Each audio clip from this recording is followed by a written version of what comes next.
Sometimes in sports, you need a Kirby Puckett, and the Jazz don't quite have a Kirby Puckett. It's next on Locked On Jazz.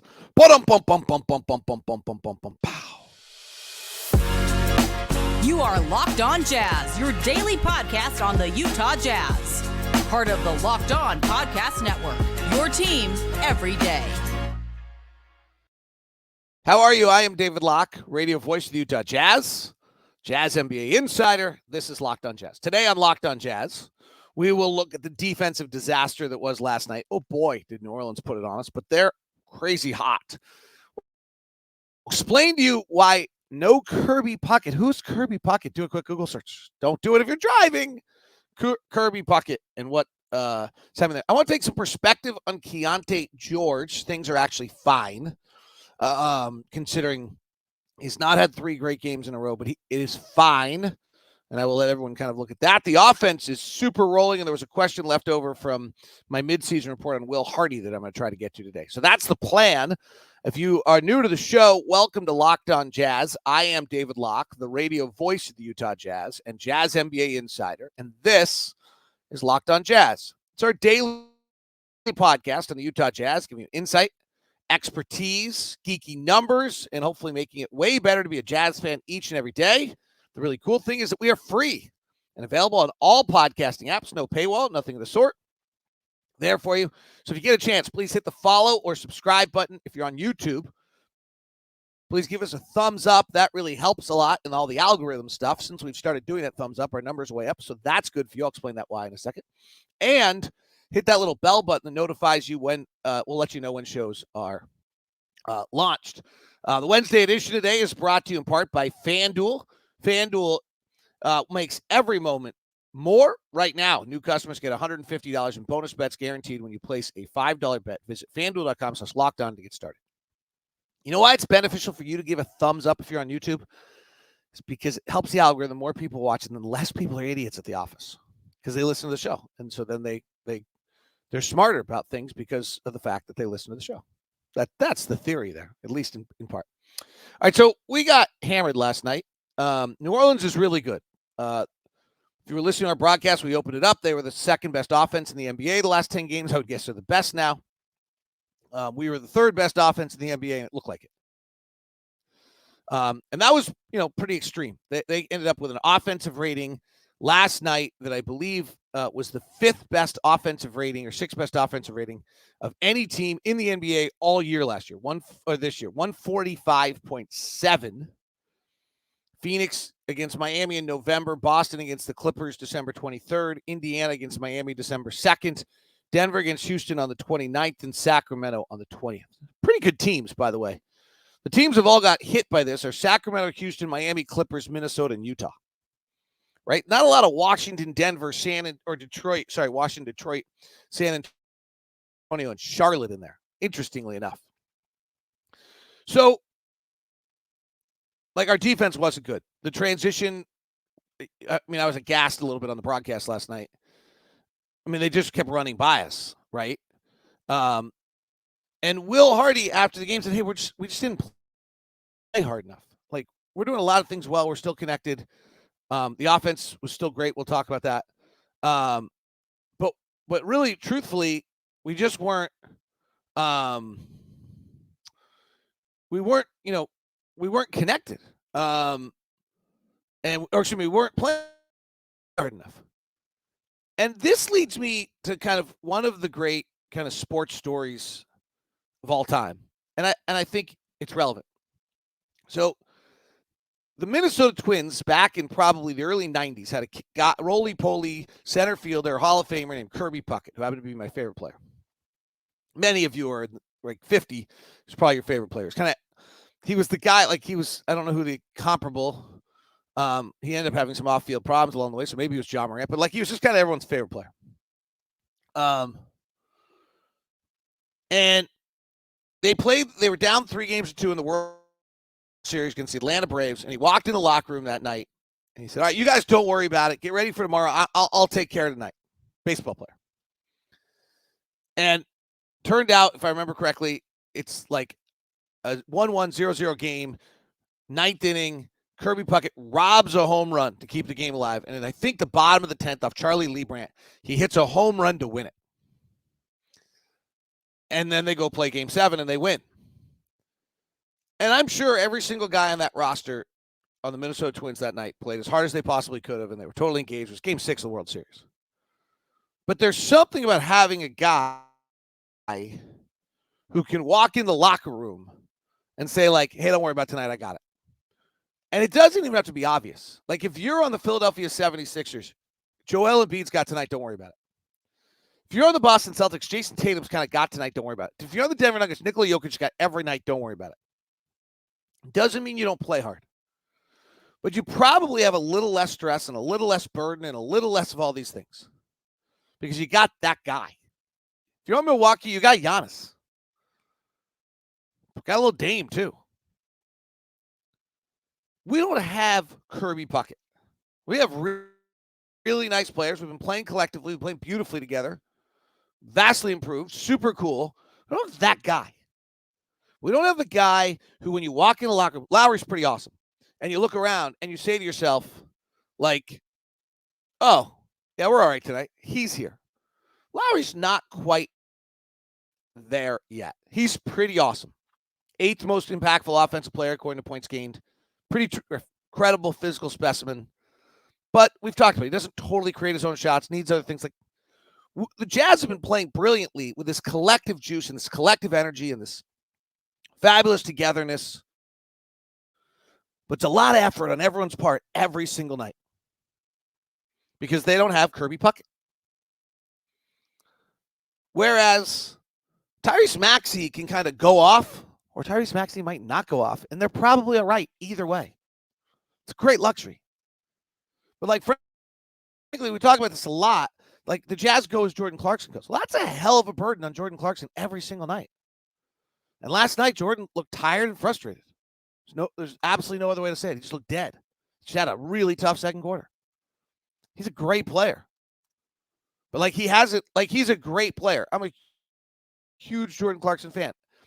He hasn't been ranked in a top 100 of any NBA ranking, like, all year, I don't think. So when you're suddenly asking him to be, like, that guy, it's pretty tough. And right now he shoots 45% from the field and 38% at home and 39% and 23% on the road. And in wins, he shoots 48% and 37% from three. And in losses, he shoots 37% from the field and 25% from three. Right. Because we need JC to, like, roll on a nightly basis. There's not a blame. Like, I'm not blaming last night on Jordan Clarkson. I'm just saying, like, that's for us to go. We have to do this as a collective group, like 240 minutes, but all of them matter because our top 50 minutes aren't as dynamically dominant as many other teams. Dynamic just means movement, so that's a bullshit crap word. Our top minutes are not as dominating as other minutes. And so we're going to have nights like last night still. It's not an indictment on anything. It's not we got blasted by a really good team whose offense is kicking right now, who had 3 days off a loss, right? Like, it was, and we were coming out, we had 2 days off, but we were coming off a super physical game too. Like, I'm not making, like, I just don't think that last night, and I don't think actually a lot of people think it is, had, like, massive, oh my gosh, we've lost 3 in a row, da-da-da. Will Hardy said it afterwards, like, we're just not playing hard enough. Right. And so I'm just sitting here trying to explain why it's possible that this team's not playing as hard is because when you're this collective and everyone's this important and everyone's this engaged as much, it's super hard. And then you can have slippage. And then you get into the dog days, and Will pointed out, like, the All-Star break's a month away, and trade rumors are flying, and there's just a lot of distractions. And Will's comment last night after the game, so let's put a name on it, and let's address it, and let's see what we can do about it. So Will's name is going to be different than mine, but my name is no Kirby Puckett. And that's a little bit happening. I mean, I can dive in. I mean, there were a bunch of part of last night's game defensively. It was bad, right? Point of attack defense was bad. Transition defense was bad. Physicality wasn't very good. The amount of airspace we gave CJ McCollum time and time again was just like abominable, right? Okay, like yes, 100%. But like, why? Right? Like on a group that plays hard together, likes each other, are good guys, are connected, are trying. How does that happen collectively? This is why, right? They didn't like all have they all didn't have an attitude readjustment somehow between Houston and New Orleans where they became like disenfranchised. They had probably a physically exhausted basketball lobotomy. Like CJ McCollum's got 7 threes and you give him enough airspace to get his 8th. Come on now. Right? They beat you over the top 5 times in a row. They beat you 6. Like, come on now. But when that's all happening, to me, that's the no Kirby Puckett. Okay, Keyonte had a tough night last night. I actually didn't think it was that tough. Will Hardy had some interesting comments. Well, let me rephrase that. Keyonte didn't make shots last night. Keontae's minutes are down a little bit. But I wouldn't worry about Keyonte. I'll explain that as we continue here on Locked on Jazz.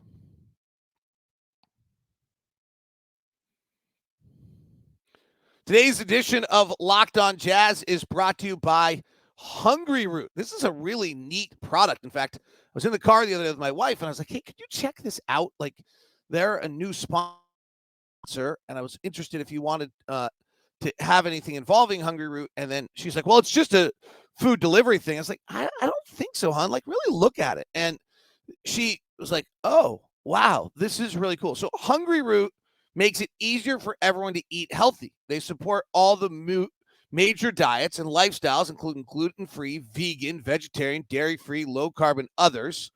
And they have a bunch of really interesting things to it. Whether you don't want to brave the cold grocery shopping or whether you want to stay, Hungry Root handles the food. You get a kickstart of the week with healthy eating, and you get the groceries delivered right to your door. There's all sorts of really interesting things that grab my wife's attention inside the app. One, you're saving money because many customers save money on groceries versus store, as well as eating out less and avoiding expensive takeout restaurants. 2, you're reducing food waste. And 3, you're saving time. Customers save up to 5 hours per week with Hungry Root. Here's your special discount code. Locked On gets you 40% off and free veggies for life. Locked On gets you 40% off and free veggies for life. Hungry Root's the easiest way to get fresh, high-quality food delivered to your door. They've got healthy groceries and simple recipes all in one place. You take a fun, short quiz. They get to know your goals. They keep your needs, and then they fire it up. Recommend recipes and groceries based on your taste. And there's suggestions in fresh produce, high-quality meals, seafood pantry staples, healthy snacks, etc. Hungry Root. Spend less time meal planning, shopping, and cooking, and more time enjoying healthy food that will actually you'll love with Hungry Root. Go to Hungry Root's offering Locked On NBA listeners 40% off your first delivery and fresh veggies for life. So go to hungryroot.com/lockedon to get 40% off your first delivery and get your free veggies. The hungryroot.com/lockedon. Don't forget to use the link. That's hungryroot.com/lockedon. Today's show is also brought to you by our friends over at FanDuel, the official sports book of Locked On. Last night, the 6.5-point spread did not seem to matter between the Jazz and the Pelicans.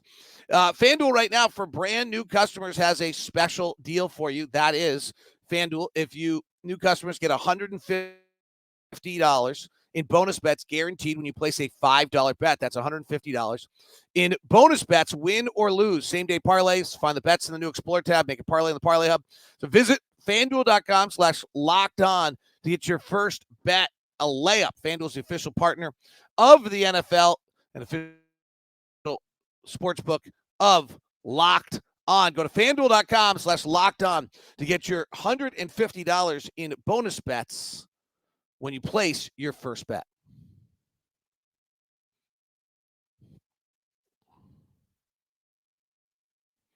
Thanks so much for making Locked On Jazz your first listen of the day. Super appreciate you. Thank you very much. We are free and available on all podcasting apps. And we have launched the first ever national 24/7 sports channel, Locked On Sports Today. It's up on YouTube. It's also available on Amazon Fire. If you go through the Fire TV, find Locked On. We also have local channels in Minnesota, Los Angeles, Atlanta, and Dallas right now, if you're interested. Kind of a cool deal.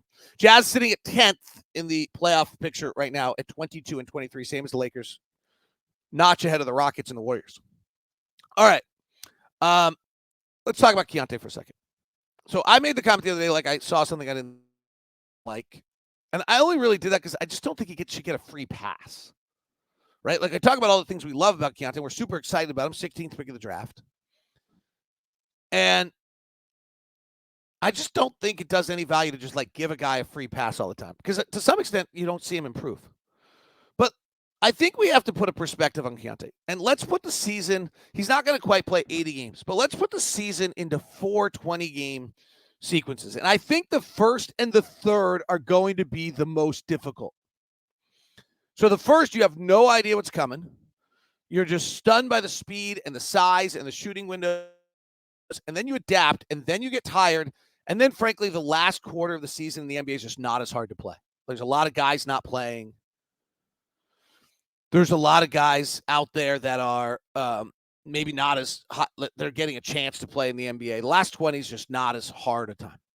But so I got it. Keontae's last 3 games have not been super. But let's, shooting-wise, Keyonte in his first 10 games shot 35% and 31% from 3. Now, depending on how you want to do this, right, you can look at it in either way. But if you were to just take game 21 through game 40, now Keyonte doesn't play all of them. He plays 15 of them because he sits out 5 of them, which might have been important. He suddenly shoots 40% up from 35. He's still and 32% from 3. That's a massive jump. If you want to say, well, I just want to do 20-game windows where Keyonte's actually played 20 games. So then we add in last night's game, which is not as good, and we're at 20 games. And he shoots 39% from the field and 33% from 3. Again, not super numbers, but we can go into this in a second. Rookies don't shoot well. And if you, frankly, he's begun to hit like the second, third, I said the first 20 and the third 20 are going to be the most difficult. Like he's already in that third 20, and in the last 3 games, like he's 3 of 16 and 3 of 8 from the field. Last night, I love the fact he got 10 free throws off. He had 5 assists. Like he got rolling a little bit. Even if it's late in the game, in that setting, like he's still proving. Ben Anderson, KSL Sports Zone, also fills in, writes KSL, talks about like you just want to see flashes. We've seen the flashes. That's what's great. Like what you don't want is 13 minutes on the floor, no points, no rebounds, no assists. That's a really problematic line. We're not seeing that at all, which is great.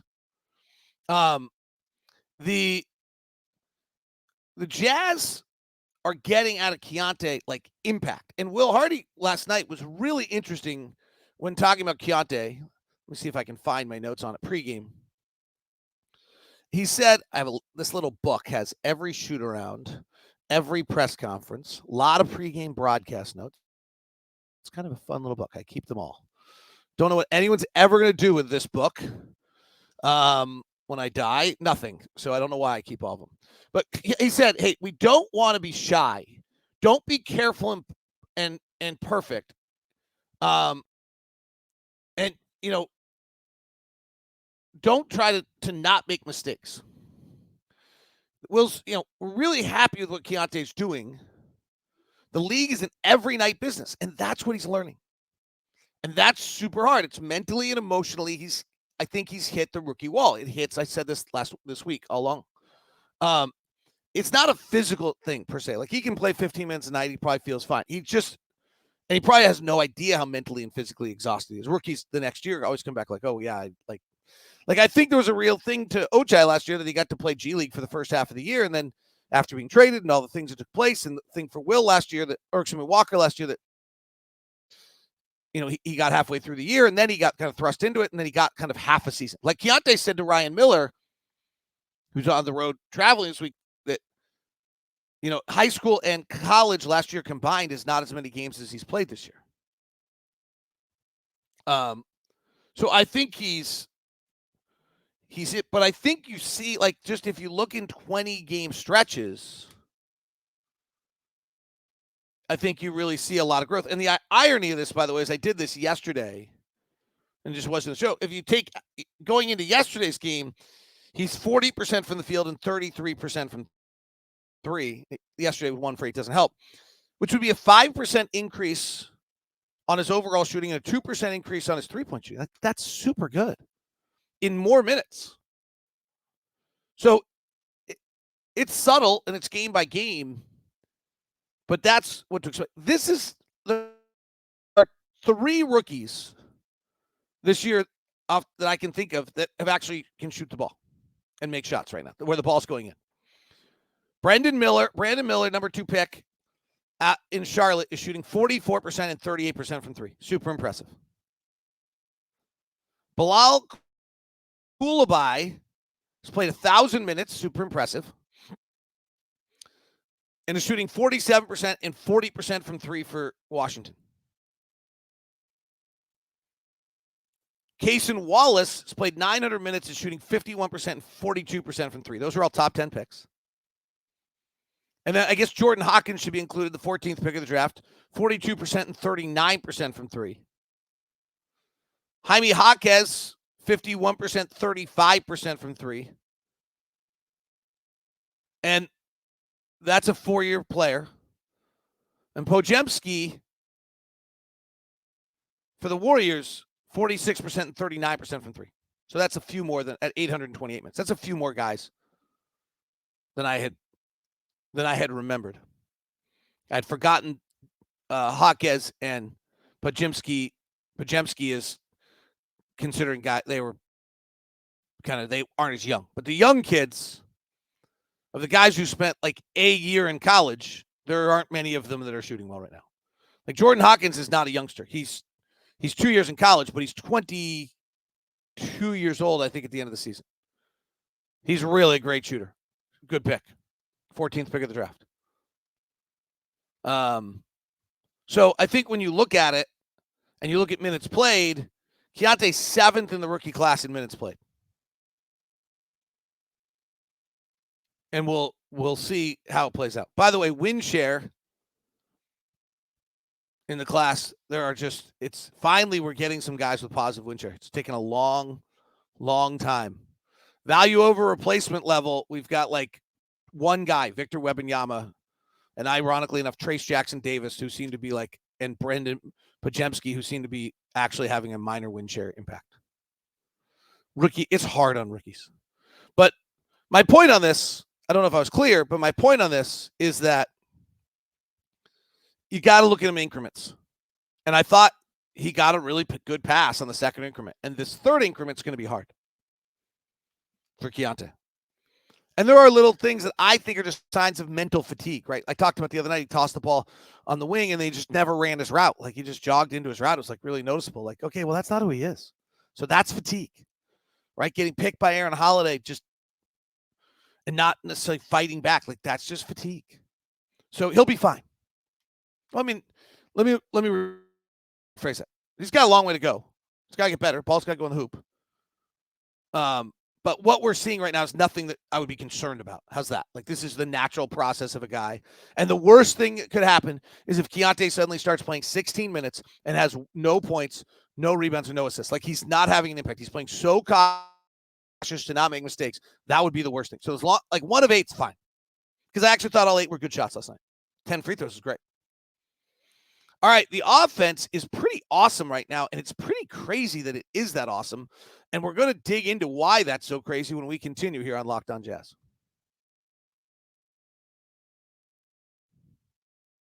Today's show is brought to you in part by our friends over at eBay Motors.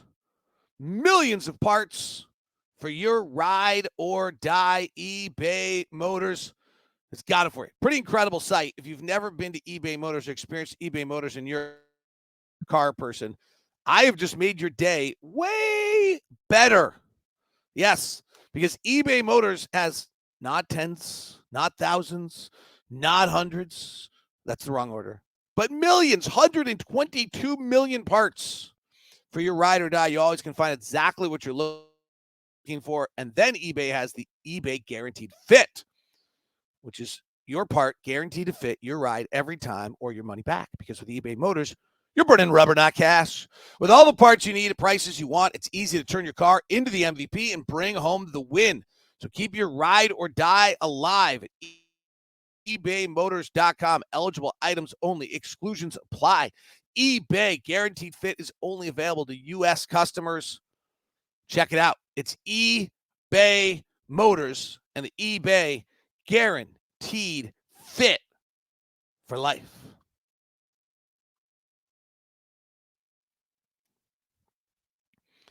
What the Jazz are doing offensively is kind of incredible. So let me just run a few looks at numbers for you to try to explain it, and then I'll explain why. Well, first of all, we don't have Kirby Puckett. Everyone needs Kirby Puckett in their life is the real story. All right, so let's go the last 15 games. So the last 15 games, we're 10-5, and our offense is the 5th best offense in the NBA. If we go last 10 games, our offense is also the 5th best in the NBA. We're 6-4, okay? So last 15 games, we're the 5th best offense in the NBA. That's crazy.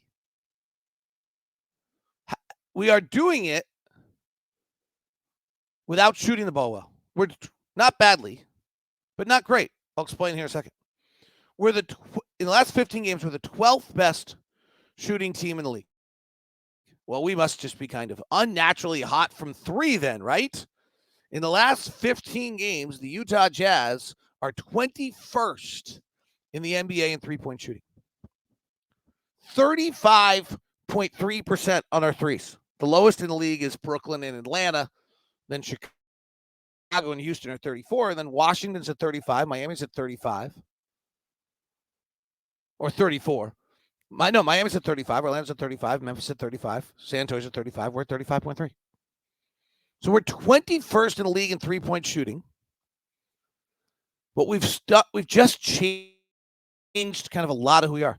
In the last 15 games, we've taken the most free throws of any team in the league. We've grabbed the 7th most offensive rebounds, but at a very high percentage. And then impressively, we're averaging 30 assists a game, but you don't get assists on free throws. Right? So we get 45 field goals a game, which is high. It's the 5th most of anyone in the NBA. And we're assisting on 30 of them a game. It's one of the higher rates in the league. Indiana's at 31.7 to their 45. Toronto's at, since they made a bunch of their moves, is at 31 to their 44. And San Antonio's at 30 for their 43. They just don't have shot creators. Nor do we, frankly. So a little bit it's by necessity. But the fact that we're going to the free throw line and making 23 free throws a night, and by the way, shooting 83% at the line, number one free throw shooting team in the league last 15 games, 83%. And taking 28 free throws, which is the most of anyone in the league, and still in the upper echelon of assists tells you so much. So it's incredible ball movement.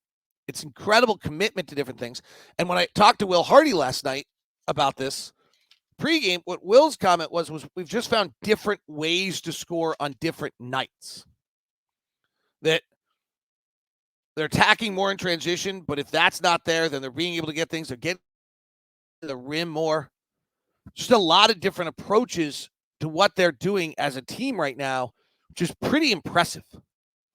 And the offense is it's really good, right? It's top 5. We just talked about it. It's like top 5 in the NBA. If you look at it, it stems largely from when JC and Lowry came back from their injuries. So our 15th game is the game against San Antonio right after Christmas. And if we kind of dig into our shot distribution since December 26th, that gets a little, that you can see some of this evolving as well. So that's our last 15 games. And there's no 15 is an arbitrary number that, frankly, NBA stats allows me to pull. And it's the longest they let me go back just without putting in dates. So that's why I chose it. So it's probably not like the greatest number, but it gives us a concept. We'd turned the corner. I mean, I think it's fair to say we may have turned the corner before that, though, frankly, the win at Detroit might have been the turning the corner, or it was the win home against New York and Portland. It depends your point of view. We'd won 4 of 6 coming into this, but let's just go back to that 15. It's kind of a good number. We're 10-5 since then. So in that time period, we're taking the second most amount of floaters. We're driving and getting in the paint. I don't love the floater shot, but if it means we're also getting fouled, that's great. We're taking the 8th most amount of corner threes, 15th the most amount above the breaks, 12th in three-point attempts. As we mentioned, we're not shooting great. We're not getting to the rim a massive amount because we're getting fouled. That's where that stat can sometimes be a little misleading. We're 23rd in the league at getting to the rim. But our rim finishing is amazing. We're 73% at the rim in the last 15 games. 3rd best in the NBA. We're fine on those floaters. It's 45%, so it's not a terrible shot. The thing that's crazy is we can't hit our corner three. So we're getting those corner threes. We're not making them at all. We're at 33% on corner threes, 28th in the league. We were like the best corner three shooting team in the league. A little bit is just Ochai has slumped. And he was the best in the league for a little while. But to me, what jumps out is we're 5th in the league offensively, and there's not a lot that's wildly weird there. Like, we're getting to the free throw line. That would be the thing we're going to have to maintain is that. Like, that's become, like, we're attacking, moving the ball, taking advantage of things at a rate where we get to the free throw line a lot. The last 2 offensive games have not been as good, and they were against good defensive teams. We played back-to-back top 10 defensive teams. But, before, they were not as good, but let's put them in perspective. They were both league average offensive performances against teams that are well better than league average defensively, right? Follow me? So, in other words, if you're playing the Houston Rockets and they're the 5th best defensive team in the NBA, and you're playing the New Orleans Pelicans and they're the 9th best defensive team in the NBA, you should be, if you're average offensively, you would be below average. You'd either like be in the 25th percentile or about the 35th percentile. That's how it works. And instead, we're in the 50th percentile. It's pretty great. Our free throw rate was way down from where it has been in both those games. And then last night we didn't offensive rebound at all.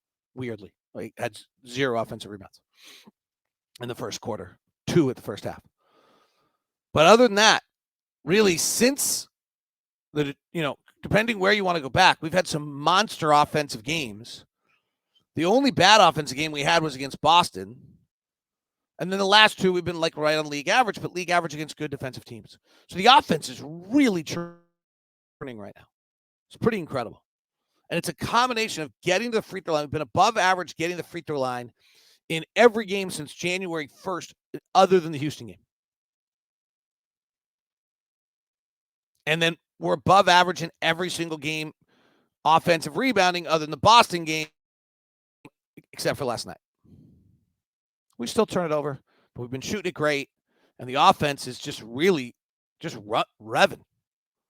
It's pretty great to see. All right, that is Locked On Jazz for the day. Hope you have a wonderful day. Thank you so much for tuning in, and look forward to chatting with you tomorrow from the nation's capital before the Jazz play the Washington Wizards. Thank you very much. We now send you to the first ever 24/7 national sports channel on YouTube, Locked On Sports Today.